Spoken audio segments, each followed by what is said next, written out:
선지자별론 중고 시온 두 번째 시간입니다. 오늘 스가랴 8장을 통하여 성산 축복에 대해서 새시대의 축복에 대해서 아주 귀한 일에 대해서 변론해 보도록 하겠습니다. 본장은 하나님께서 택한 자를 징계하시지만은 성산 축복을 위하여 징계하시는 것이다. 그걸 우리가 말씀하셨는데요. 성산은 뭘 뜻했을까요? 성산은 마귀가 없는 세상, 에덴 동산이 회복돼서 천년평화왕국의 새 시대를 성산이라 그러는 겁니다. 그 축복을 받기 위해서 하나님은 놀랍고 귀한 일을 하시는데 그 일들을 어떻게 진행하시느냐 본문을 통하여 변론해 보도록 하겠습니다. 1절 2절입니다. 만군의 여호와의 말씀이 임하여 이르시되 만군의 여호와가 말하노라 내가 시온을 위하여 크게 질투하며 그래야 크게 분노할 것을 분노함으로 질투하리라. 하나님께서 택한 백성들에게는 이제 새 시대의 축복을 주길 원하시는데 그 일들은 어떤 일이 있어야 되느냐. 여기 보니까 하나님이 시온을 위하여 크게 질투한다 그랬죠. 이거는 시온을 위하여 하나님이 싸워주고 질투한다 이 말이거든요. 이것은 지금까지 악의 세력도 하나님의 의를 이루기 위해서 악에서 악한 자들이 하나님의 참된 백성들을 핍박하고 또 조롱하고 또 많은 순교자를 내게 하는 그런 억울한 일을 많이 당하게 했지만은 하나님은 그런 일을 통하여 누가 하나님 앞에 참되고 의롭고 진실한가, 누가 왕권 받을 자격이 있느냐, 누가 천국의 시민권을 받을 자격이 있느냐, 이런 것을 다 시험하고 골라내기 위한 방법이 없거든요. 그런 일들이 다 끝나면은 이제 하나님 심판 때가 오면 그 악한 자들을 다 멸망시키기 위해서 하나님이 친히 다 말씀하신다, 싸워주신다 이 말이거든요. 그래서 시온호에요 크게 싸워준다는 말씀하셨는데요. 말씀대로 순종하고 말씀대로 이제 말씀을 지키기 위하여 하나님을 섬기는 자들은 하나님의 복을 받게 하시고 그 말씀을 위하여 순종하는 자들을 핍박 같은 자들은 다 멸망할 때가 온다 이 말이죠. 근데 이때는 대중적인 역사가 아니라 몇몇으로부터 시작해서 이제 하나님이 정한 숫자를 채우고 정한 그 백성들을 구원하는 역사를 시작할 것을 말씀했기 때문에 시온의 무리는 처음에는 아주 적은 숫자로 시작이 되는 겁니다. 그래서 이 시대에 참된 시온의 무리가 누구냐? 하나님께 함께할 그런 하나님 함께하는 그런 단체가 되겠죠. 그런데 이제 그것이 인간 종말을 알고 보시면 뭐가 참으로 하나님의 집이고 하나님의 시온의 무리냐 했을 때는 변화성들을 일으키는 재단이고 또 하나님의 말씀을 다시 연하는 사명을 해서 하나님의 예언의 말씀을 모든 사람들에게 알려주는 재단이 바로 하나님의 집이 되고 하나님의 함께하는 시온의 무리가 됩니다. 왜 그렇습니까? 하나님은 진리 하나님이기 때문에 모든 이들을 진리대로 축복도 하시고 진리대로 재앙도 내리시고 진리대로 심판도 하시고 그러거든요. 근데 그 진리는 뭘까요? 예언서 계시록에 하나님의 말씀이 바로 진리가 되는 거거든요. 그러니까 그 진리를 다 하나님이 깨닫게 해서 그걸 온 세계에 알게 하는 재단이 하나님이 함께하는 재단이고 하나님이 기뻐하는 시온의 무리가 되는 것은 당연하겠지요. 그래야 14만 4천 명의 변성들을 일으키는 재단이 인간 종말에 하나님이 함께하는 재단이다. 이렇게 보시면 되겠습니다. 그래서 하나님께서는 이렇게 질투를 위하여 질투를 하신 하나님이라는 것일까? 하나님 상한 자들, 미워한 자들 이제 위하여 싸워주는 때가 온다는 것을 우리에게 말씀하신다 이 말이죠. 그래서 지금은 아직 널리 용서하는 때이지만 하나님이 질투하실 때는 용서 없는 심판을 내리는 것 되기 때문에 그 전까지 다 말씀 듣고 얘기하여 순종함으로 이제는 그 복을 받아야 될 때가 왔다는 걸 말씀하시는 거다 이렇게 볼 수 있겠죠. 3절입니다. 나 여호와가 말하노라 내가 시온에 들어왔은즉 예루살렘 가운데 거하리니 예루살렘은 진리의 성읍이라 일컫겠고 만군의 여호와사는 성산이나 일컫게 되리라. 하나님이 이제는 지금은 하나님이 떠난 것 같고 안 계신 것 같고 그렇지만은 정한 때가 되면 예루살렘이 복구된다. 예루살렘의 복구는 옛날에 복구가 됐었죠. 이 BC 516년이나 1948년 5월 14일이나 이스라엘이 회복되기도 했었죠. 그렇지만 이것은 그걸 얘기하는 것이 아니죠. 에덴 동산이 회복되는 것을 뜻했으니까 한국이 이제 영적인 선주국가 되고 열매 맺는 백성이 되기 때문에 한국을 통하여 세계 통일의 평화를 이루거든요. 그러니까 세계 통일의 평화를 이루게 되면 이제 하나님을 알지 못하는 자와 성령을 받지 못한 자와 악인간들은 다 멸망하니까 이 세상은 진리의 성읍이 되겠다 된 수밖에 없겠죠. 그래서 하나님의 산은 여기 뭐라 그랬어요? 성산이라. 이것은 하나님의 말씀이 임하고 하나님의 역사가 임하는 산을 뜻했죠. 옛날 이스라엘 백성들은 뭐예요? 신의 산이 이제 모세가 하나님 앞에 십계명을 받았으니까 거기가 성산이죠. 한국에도 마찬가지로 하나님의 말씀이 임하고 하나님의 역사가 임하는 산이 성산인데 이것이 이제 나중에 알고 보면 전 세계가 성산이 되는 이유는 마귀가 없는 거룩한 나라가 되기 때문에 세계 전체가 이제는 왜? 악인과 마귀가 없는 세상이니까 성산이 되거든요. 그래서 이사야 11장 9절에 보면 뭐라 그랬습니까? 이제 새 시대가 오면 물이 바다를 덮은 같이 여호와라는 지식이 세상에 충만하다 그랬죠? 하나님을 모르는 자가 한 명도 없으니까 세상은 진리의 성읍이 되고 또 세상을 다스리는 것도 진리를 통치하는 시대니까 이제 의로운 성읍이고 진리의 성읍이 되는 것이죠. 그래서 하나님은 이렇게 하나님 함께하지 않는 그런 거와 같은 생각도 들지만은 정한 때가 되면 하나님이 시온의 무리로 함께해서 함께 거하기를 원하는 놀라운 사랑을 가지고 계신 것이다. 이렇게 말씀할 수 있습니다. 그런데 옛날 이스라엘 백성들이 성전이 복구될 때도 극소수의 무리가 시작돼서 역사를 했던 것처럼 그래도 최종적인 역사는 4명이거든요. 지금도 마찬가지로 극소수의 무리가 시온의 무리가 돼서 하나님 함께 해주심으로 이제는 온 세계에 이 진리의 말씀대로 순종한 자들이 모여들어서 이제는 성산이 되고 진리의 성읍이 될 것을 말씀했는데요. 여기 이제 한국이 이사야 60장처럼 열방의 재물이 들어오고 한국 너를 섬기지 않은 백성과 나라는 진멸한다는 말씀대로 하나님의 축복은 세세를 건설하는 나라가 이제 선주국가가 되는데 그러한 나라를 섬기지 않으면 도와주지 않으면 함께하지 않으면 멸망이 온다 이렇게 말씀했거든요. 그래서 하나님이 함께하기를 기뻐하는 자들이 하는데 하나님이 함께하는 일들은 다 이제는 에덴 동산 회복으로 끝을 맺는 일이 되는 겁니다. 그러면 4절 5절을 보시죠. 만군의 여호와가 마노라 예루살렘 거리에 길거리에 늙은 지엄이가 다시 앉을 것이라. 다 나이 많음으로 각기 손에 지팡이를 잡을 것이요 그 성읍 거리에 동남과 동녀가 가득하여 거기서 장날이라. 여기 이제 인간적으로 표현을 하셨는데 실제 늙고 그런 것보다도 죽지 않는 새 시대라는 걸 뜻한 것이죠.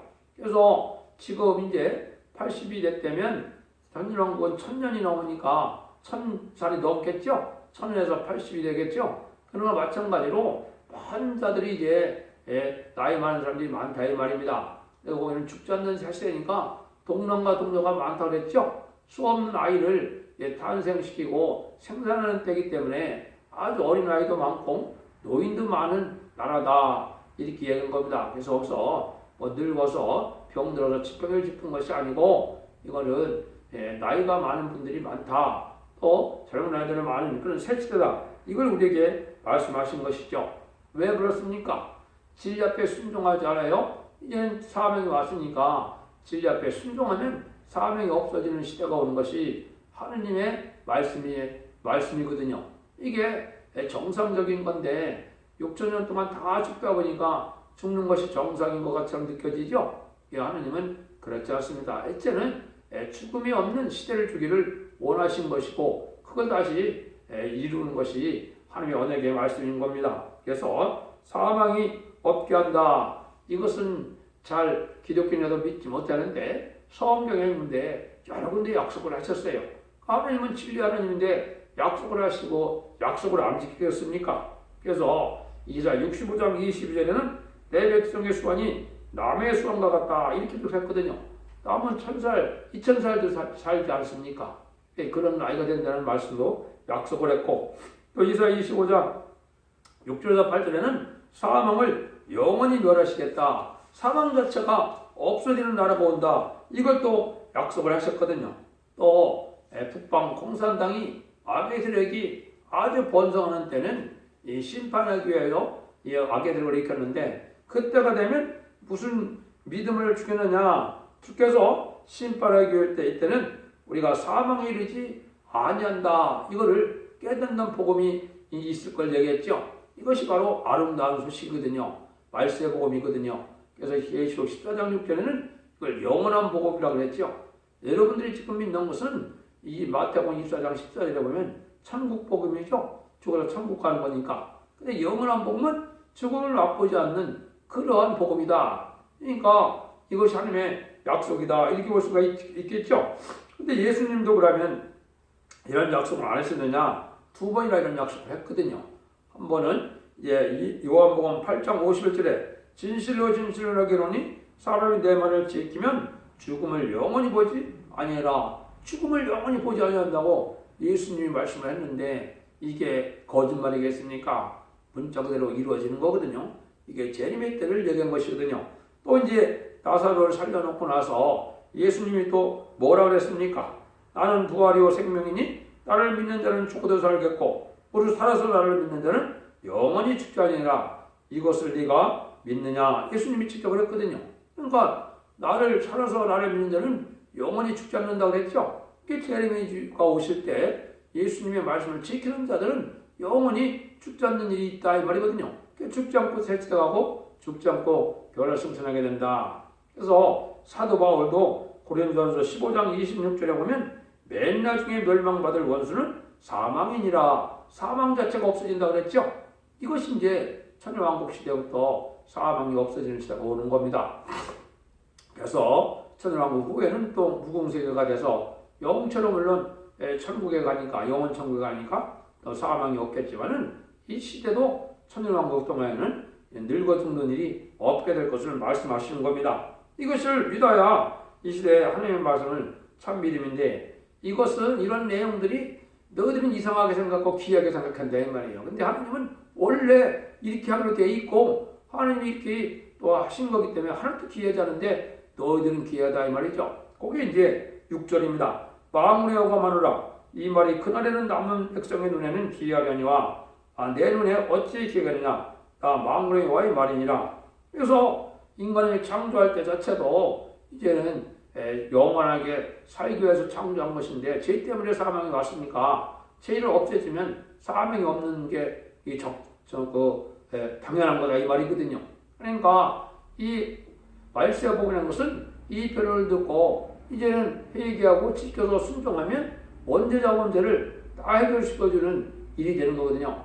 그래서 뼈가 속에 박힌 죄악도 없어지고 피 속에 있는 죄악도 다 없어져서 이제는 거룩한 몸이 되게 해서 그것은 죽지 않는 몸이 되는 것이거든요. 이런 것들이 하나도 귀한 일이 아니다. 그래서 데살로니가후서 1장 10절에도 사도 바울은 그래놨어요. 그날에 강림하사 그의 성도에게 영광을 얻으시고 모든 믿는 자에게는 기아의 여김을 얻으시리라. 우리의 증거가 너에게 믿어졌으니라. 이렇게 얘기했거든요. 이 말씀은 또 뭔가요? 이것도 재림의 주가 와서 구원받은 백성들에게는 어떤 일이 벌어진다고요? 구원받은 백성들은 참 기이하다 생각이 든다는 거죠. 천만인이 재앙이라 쓰여질 때 거기서 보험을 받고 인도함을 받고 양육을 받고 또 일부는 부활 승천해서 변화 승천해서 이제 천국에 가서 주님을 만나고 하나님을 만나는 일이 있으니까 얼마나 귀한 일입니까? 그런 일들이 있을 거다 말씀하신 거다. 그래서 여러분들이 믿는 휴가가 얼마나 귀한 일인지 잘 모릅니다. 근데 그 휴가를 받기 위해서 받아야 될 은혜를 아는 사람은 없다 해도 과언이 아니죠. 그 은혜를 받아보지 못했기 때문에 또 하나님의 언약의 말씀을 잘 깨닫지 못했기 때문에 모르는 거거든요. 그것을 하는 교회가 바로 이 첫대 교회가 나타나서 그 일을 할 것을 이 계시록에도 예언이 된 것이고 또 스가랴 성경 자체가 그런 일을 담당할 첫대의 역사를 말한 거거든요. 이런 일들이 이루어질 것을 아시니까 이걸 알게 되면 아주 귀한 일이 된다 이렇게 되거든요. 7절 8절입니다. 만군의 여호와가 마누라 내가 하는 백성을 동방에서부터 서방에서부터 구원하고 인도하여다가 예루살렘 가운데 거하겠니 그들은 내 백성이 되고 나는 성실과 정의로 그들의 하나님이 되리라. 동방과 서방에서 구원한다 그랬죠. 동방은 이제 세계 민족이 사는 한국부터는 아시아가 되고 이 서방은 어디입니까? 유럽이나 북아메리카가 되겠죠. 그런 데서 주로 많이 구원함을 받고 변화성들은 거의 거기서 다 나오는 겁니다. 물론 남방이나 북방도 구원함을 받는 사람이 있지만은 이건 택한 백성들로 구원을 받는 자들이 있죠. 근데 이런 일들이 구원받는 일은 뭐가 된다고요? 여기서 보니까 하나님은 나는 성실과 정의로 그들이 하나님이 된다 그랬죠. 이것은 말은 뭐예요? 성실과 정의로 한다는 말은 하나님은 그냥 때가 돼서 임의대로 하시는 것이 아니고 예언의 말씀대로 기록된 말씀대로 그대로 하신다 이 말이거든요. 그게 성실과 정의라는 거거든요. 그래서 예언에 기록된 대로 말씀대로 이렇게 하나님이 다 하실 걸 얘기했기 때문에 하나님의 예언의 말씀은 전혀 거짓이 없고 다 그대로 이루어진다는 것을 우리가 믿어야 이 시대 참된 믿음이 되는 겁니다. 그래서 하나님은 진리대로 역사하심으로 진리대로 구원하고 진리로 재앙을 내리고 진리대로 축복을 내리는 거거든요. 지금은 이제 재앙기고 재난의 시기거든요. 근데 재난의 시기가 이제 거의 끝나고 어떤 시기가 옵니까? 심판의 환란 재앙의 시대가 오는 거거든요. 심판의 환란이 가까운 때에 있는데 이것을 이제 하려니까 하나님이 1300년만의 역사를 하시기 위해 준비하는 기간이고 1300년의 역사로 들어가려니까 다시의 사명으로 모든 예언의 말씀의 비밀을 모든 생각 알려주는 역사를 하는 그 시절이거든요. 그때인가 이 진리 말씀을 듣고 순종하여 따라오는 자들은 죽지 않고 살생하는 복을 누리고 이 진리 말씀을 듣지 않고 세상에 속화되고 그냥 악한 그대로 해결치 않고 살다 보면 이제 멸망을 받게 될 때가 지금이다. 이것을 성실과 진리 정의로 하신다는 말씀이고 진리의 의로움으로 다 되는 일인데 이거는 모든 것이 하나님의 말씀대로 이루어질 것을 말씀하는 것이죠. 하나님은 그러한 하나님이라고 우리가 믿어야 되거든요. 이런 일들이 많이 겪는 것을 뭐예요? 하나님이 어떤 자들이 참된 신앙자고 어떤 자가 참된 알곡된 성도고 또 참된 종이고 진실되고 정직한 종이 어떤 종인가 이거를 이제 보기 위해서 마귀에 내려간 것이고 마귀의 미혹이 아주 극도로 행하는 시대가 이 시대거든요. 모든 문명도 마귀의 문명이 돼서 음란법에 삭지 타락하게 하고 세상은 물질 만능으로 과학 만능으로 인본주의로 인간의 철학이나 인간의 지식으로 이게 뭐가 되는 것처럼 믿어지거든요. 그것이 미혹이거든요. 하나님의 말씀대로 모든 것이 이루어지고 말씀대로 구원받는 것이지 인간의 역사도 우연히 다 되는 게 아니거든요. 다니엘서나 이제 이 계시록을 보면 다 연대로 이스라엘의 풍조나 나라도 흥망성쇠도 다 그렇게 진행되고 있는 것이거든요. 그래서 그런 하나님을 우리가 바로 알아야 하나님의 복을 받는다 이 말이죠. 이게 이제 말씀의 복음의 비밀이라고 볼 수 있겠죠. 9절에서 12절입니다.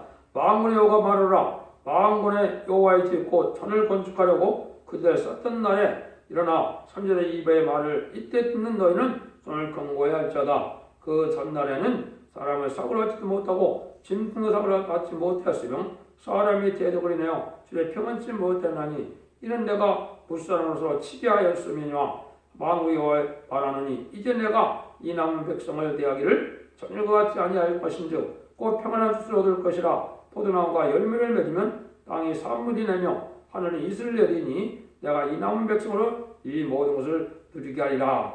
그래서 하나님이 이제는 이런 일들이 있을 때 옛날에도 이스라엘 백성들이 언제 선지자가 역사를 했습니까? 바벨론 포로에 갔다 바벨론에 돌아와서 이스라엘이 회복되고 성전 복하는 시대에 선지자들이 다 예언들을 기록했거든요. 그럼 지금 이 말씀은 무슨 말씀입니까? 다른 이들의 말씀을 다 그대로 믿는 이것이 복되다 이 말이거든요. 그래서 이제 하나님께서 쓰시는 종류에서 말씀의 비밀을 밝히게 되고 말씀의 비밀을 밝힌 그 말씀을 그대로 믿는 자들이 이 복을 받게 되는데 그때 이제 이 시대는 어떤 세상입니까? 악한 세상이니까 서로 치고 전쟁도 많고 재앙도 많고 이런 시대를 살게 되거든요. 이것이 이제 20세기라고 보면 여러분이 맞습니다. 징조의 예언은 거의 다 20세기에 이루어졌거든요. 그러면 21세기가 돼서 말세복음을 전하고 난 다음에 새 시대가 오는 때는 아주 평안한 축소, 이제는 아주 축복하고 풍성한 새 시대의 축복, 천년평강이 간다. 그 말씀을 하시는 거거든요. 그래서 이 남은 백성이라는 것은 심판과 환난장의 날에 중잡고 남은 하나님의 보호함을 받고 인도를 받아서 하나님의 구원의 복을 누리는 이런 사람들은 이런 모든 복을 누리게 된다. 이걸 말씀한 거거든요. 그러니까 지금은 뭐가 복입니까? 지금 심판의 기준이 되는 다림질의 진리를 전하게 해야 되는데 이 진리를 순종하는 것이 복받는 방법이거든요. 그러니까 다림질의 진리는 모든 예언서 계시록을 하나님께서 무슨 뜻으로 이 성경 말씀을 기록했는가? 하나님의 무슨 말씀으로 이 시대에 우리에게 하신 말씀이냐? 이 심판의 기준이 되는 성경 해석을 다림질하는 거거든요. 이건 새로운 이론이 아니고 예언서 본문 그대로를 전하는 걸 뜻했거든요. 그래서 이 말씀에 순종하는 것이 복받게 될 것이다. 이걸 알 수 있거든요. 13절입니다. 유다 족속아 이스라엘 족속아 이 너희가 이방 가운데서 저주가 되었으나 이제는 내가 너희를 구하여 너희로 축복이 되게 하리니 두려워 말지라 손 경고할지라. 그래서 이때까지는 믿는 자들이 많은 핍박도 받고 많은 재앙도 만나고 많은 또 기독교를 말살시키는 이 악의 정권들이 세상에 많았죠. 그래서 많은 어려움을 겪고 했지만은 새 시대에 가서는 그런 복을 다 누리게 된다. 육적 이스라엘 백성들도 마찬가지죠. 애굽에서나 바벨론에서나 얼마나 고생이 많고 얼마나 핍박을 받았습니까? 이스라엘 백성이 회복된 것처럼 이제 믿는 자들도 어려움을 겪는 재난의 시절에 또 재앙의 날에 또 인심이 악화되고 경제가 또 악화되고 이제 인심이 악화된 이런 악한 세상에서 여러 가지 어려움을 겪지만은 새 시대 가면 이런 가장 풍부한 복을 누리게 된다 이 말이거든요. 그래서 이것은 이런 것들은 다 하나님이 아까 말씀드린 것처럼 참된 신앙을 갖게 하기 원하고 또 깨닫게 하기를 원하시고 누가 진실하고 누가 참된 신앙인 것을 보기 위해서 악의 죄를 허락했다 이렇게 보시면 되거든요. 악의 들을 쫓아간 자들은 이제 멸망을 악인과 같이 멸망하고 이제 그때도 의로움으로 진리 앞에 순종함으로 참고 드리며 하나님을 의지하고 말씀을 지켜나간 자들은 복을 받게 된다. 이걸 말씀하시는 거거든요. 14절 17절입니다. 마음으로 여호와마노라 전에 너희 열조가 나의 노를 결박할 때 격발할 때 내가 그들에게서 재앙을 내리기도 하고 또 뒤치지 않았으나 이제 내가 예루살렘 유다 육색에 은혜를 베풀고 때였으니 너희는 두려워 말자니라. 너희가 행할 일은 이러하니라. 너희는 각기 이웃으로 더불어 진실을 말하며 너희 성문에서 진실하고 화평한 재판을 베풀고 또 심중에 서로 이야기를 도모하지 말라. 거짓 맹세를 좋아하지 말라. 이 모든 일은 나의 미워하는 것임이라. 나의 여호와의 말이니라.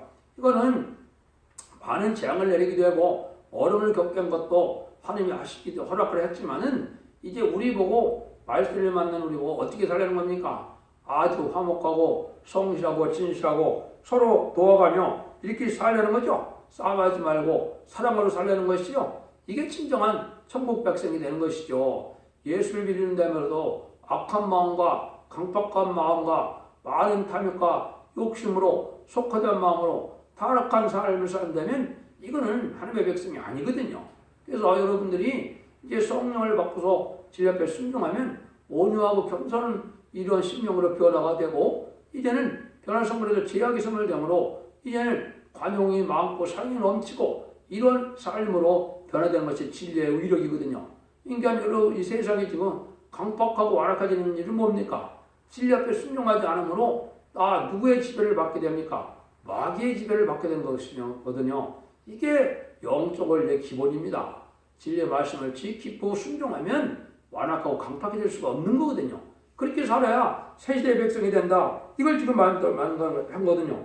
세상 살 때도 여기 보니까 뭐예요? 화주 화평한 재판이다. 공평한 재판이고 의로운 재판이고 옳은 재판이 되는데 지금 한국 사회는 그렇습니까? 안 그렇습니까? 이게 다 마귀의 세력의 도구가 된 자들이 완전히 불의한 재판을 하고 있거든요.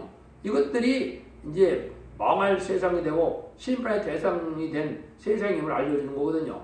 지금은 권력 있는 기관이 한국에 보면 이렇게 의롭고 공의롭게 느껴지질 않거든요. 검찰, 경찰, 군, 판사, 검사 다 그렇거든요. 왜 그렇습니까? 이게 아주 악한 세상에 대해서 마귀의 지배를 받는 그런 세상이 됐거든요. 자강된 사사, 용공협상 사사, 친중, 신북사사 이거 다 마귀의 사상이거든요. 이런 자들은 의롭고 정의로운 삶을 살지 않고 다 이렇게 불편부당하고 자기들의 욕심으로 자기들이 하는 일을 선이고 남은 다 악을 돌리는 이런 악한 세상이 됐거든요. 이게 심판대가 온 증거다 이렇게 볼 수 있습니다. 18절 19절입니다. 만군의 여호와 말씀이 내게 이르시되 만군의 여호와가 말하노라 4월의 금식과 5월의 금식과 7월의 금식과 10월의 금식이 변하여 유다 족속의 기쁨과 즐거움과 희락의 절기가 되리니 오직 너희는 진실과 평을 사랑할지니라 이랬죠. 이거는 많은 금식할 때가 있다 이거죠. 한국어로 말하면 3.1절이나 6.25나 어려움을 많이 겪을 때 이런 걸 생각해서 금식을 많이 하고 이러한 성회도 많이 했지만은 이런 일이 다 이제 필요 없게 된다 이 말이죠. 그래서 아주 사랑과 기쁨이 넘치는 시대가 오니까 우리 보고 서로 사랑하여 화평으로 살라 이 말이죠. 이것이 이제 하나님의 아심이거든요. 이제 우리가 이제 금식했다가 한 번 남아있긴 합니다. 이것이 이제 요에서 1, 2장에 보면 한국의 심판의 환란이 오면 거룩한 손을과 금식해라 그랬거든요. 그건 하나님께서 응답해 주기 위한 금식이거든요.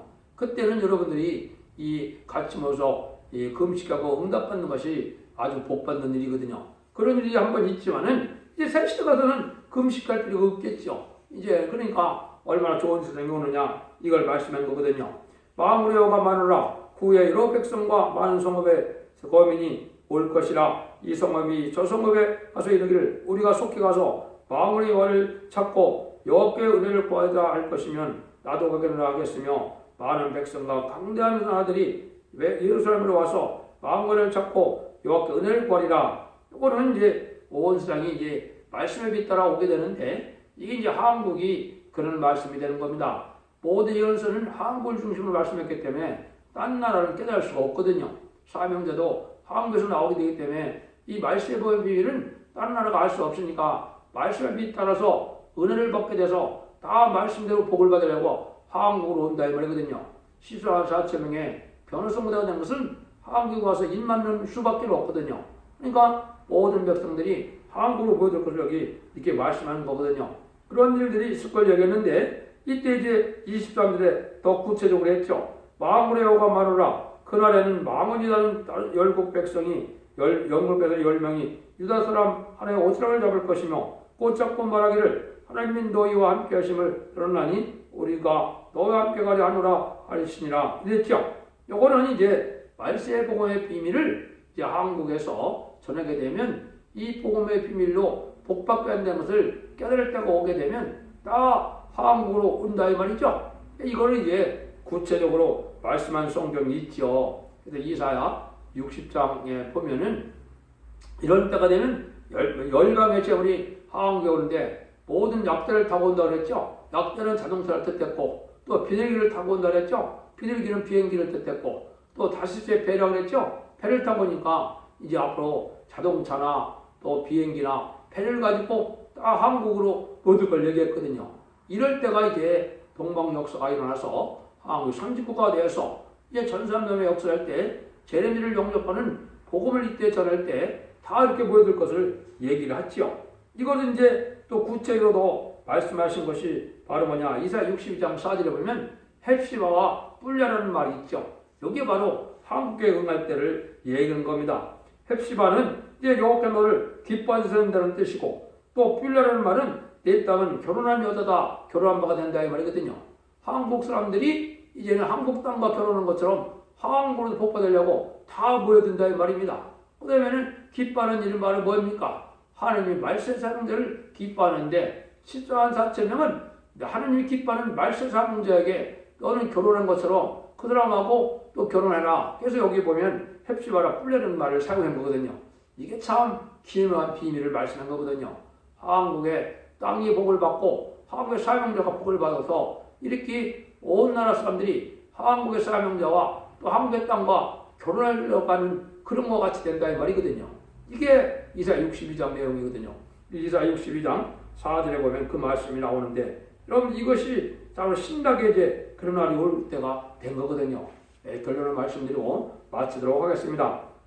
하나님께서 성산한 축복을 주시는 일은 하나님의 택한 이로야 싸워주시고 또 과거의 삶을 용서하고 뜻을 돌이켜서 새 세대를 이어서 에덴 동산을 회복하여 천년방을 준 것이 하나님이 주시는 복이다. 이것이 이루어질 때가 이제 가까운 것이고 그것이 본격으로 시작되는 때가 이제 점삼년 만인데 점삼년 시작될 때가 아주 가까운 것이고 점삼년만이 시작되면 우리 정도의 이마에 인치까지 땅이나 바다나 나무나 해야지 말라 한 것처럼 3차 대결이 지난 전에 14만 4천 명의 변호사가 임하는 역사가 있거든요. 이런 날들이 불언간에 닥쳐오기 때문에 여러분들이 진리 앞에 순종하여 이런 자손만대 축복과 세세 왕권의 축복을 누리는 복된 종들과 성도민들이 다 되시기를 예수님으로 간절히 축원드립니다. 아멘.